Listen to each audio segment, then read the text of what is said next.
केन्द्र अध्यक्ष तपाईँ श्री प्रकाश चौधरीज्यूलाई समिति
इसने कितना बना काम किया है?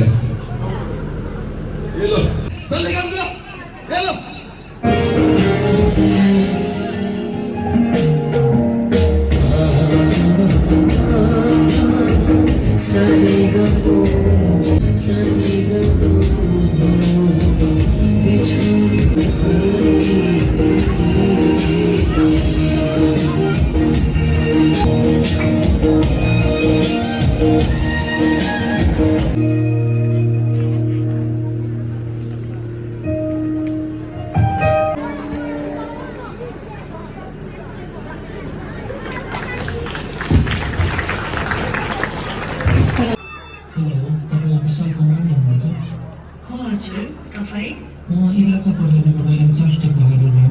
तपाईँको छोरा र उसको साथी हिराको औषधसँगै पक्राउ परेको छ।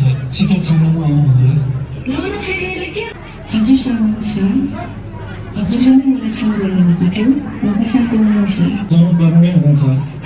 अब के गर्ने होला सर? एउटै छोरा छ, कति भने कति सम्झे तर त्यसले सुनेन सर। आज यो दिन भयो त्यसको, अब के गर्नु होला म त?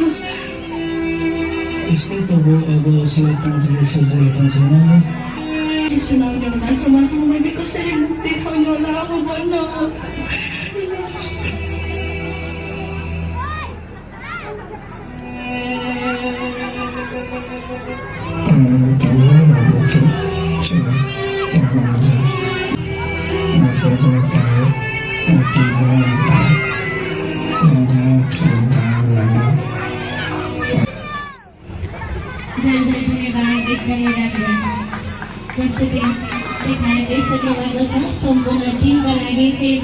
काठमाडौँ जाँदैछु र बोली के पोल्यो अचलको बच्चाहरूले। हेलो, देख्दैन तपाईँको छोरालाई के गर्नु? सधैँ झगडा गर्छ, बरु किन्दैन पर्ला कि क्या हो? त्यसो मुक्त चुपचाप बस्ला, मतलब पढ्नु पनि आएन। यति रात के देखेँ मैले आज सपना फेरि?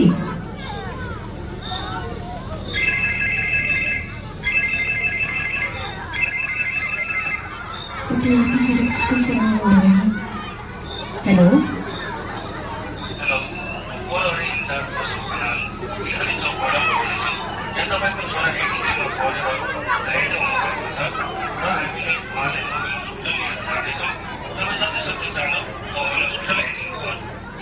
राजालाई के नभइदिनु हुन्थ्यो? मैले ढोकापल्ट छिटो हामीले फोन गरेको थियो हस्पिटल।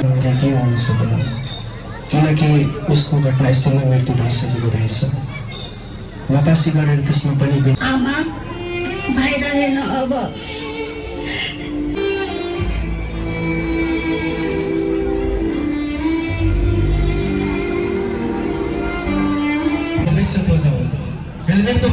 हेलमेट हाम्रो जीवनको ढाल हो। हेलमेटको प्रयोग गरी सवारी साधन चलाऊ। नपासेको सेवन गरी सवारी साधन नचलाऊ।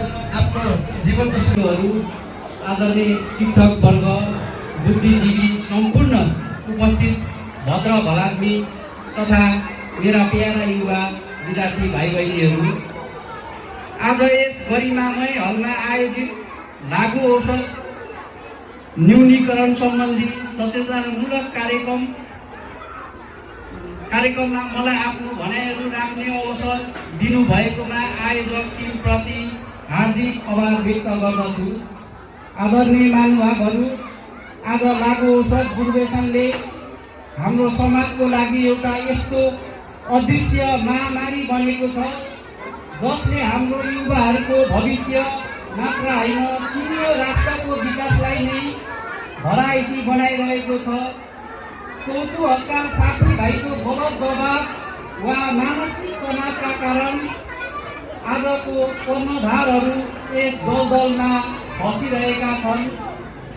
हामीले बुझ्नुपर्छ कि लागु औषधले समस्याको समाधान गर्दैन, बरु नयाँ र कहिले निको नहुने समस्याको जन्म दिन्छ। यो कार्यक्रम मार्फत म 3वटा मुख्य कुराहरूमा जोड दिन चाहन्छु। नम्बर 1, युवा भाइ बहिनीहरूलाई क्षणिक आनन्दको पछि लागेर आफ्नो अमूल्य जीवन बर्बाद नगर्नुहोस्। लागु औषधलाई पहिलो पटक नै नाइ नो भन्ने हिम्मत राख्नुहोस्। आफ्नो ऊर्जालाई खेलकुद, शिक्षा र सकारात्मक काममा लगाउनुहोस् भन्न चाहन्छु। र नम्बर 2 मा अभिभावकहरूलाई पनि आफ्नो छोराछोरीलाई समय दिनुहोस्, उनीहरूको समस्या सुनिदिनुहोस्, साथी जस्तै व्यवहार गरिदिनुहोस्। निगरानी र माया उनीहरूलाई कुलतबाट जोगाउने पहिलो ढाल हो। अभिभावकहरूलाई पनि त्यही अनुरोध गर्न चाहन्छु। समाज र प्रशासनलाई दुर्व्यसनमा फसेकालाई अपराधी होइन, बिरामी मानेर पुनर्स्थापना र मायाको वातावरण दिउँ। तर लागु औषध ओसार पसार गर्ने र यसको व्यापार गर्ने अपराधीलाई कडाभन्दा कडा कारवाही गर्न एकजुट हौँ। लागु औषध मुक्त समाज निर्माण गर्ने काममा एउटा निकाय मात्र होइन, यो हामी सबैको साझा जिम्मेवारी हो। आउनुहोस् हामी सबै मिलेर प्रण गरौँ। लागु औषधलाई सधैँलाई नाइ भनौँ, स्वस्थ र सुन्दर जीवन रोजौँ। यति भन्दै यो चेतनामूलक कार्यक्रमको पूर्ण सफलताको कामना गर्दै म आफ्नो भनाइहरू यहीँ टुङ्ग्याउँछु। धन्यवाद, नमस्कार।